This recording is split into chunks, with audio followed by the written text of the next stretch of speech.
Ayan, ulam for today. Ang lalaki ng pusit. Pusit made from Israel.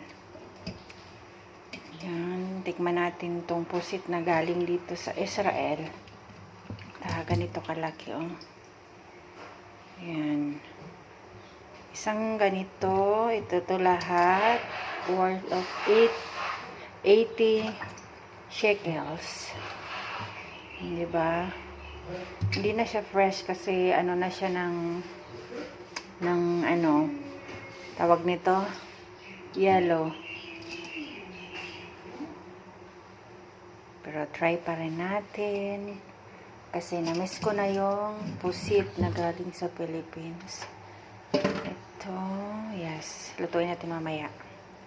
Paanuhin na muna natin kasi grabe ang ano, frozen. Yan lang guys.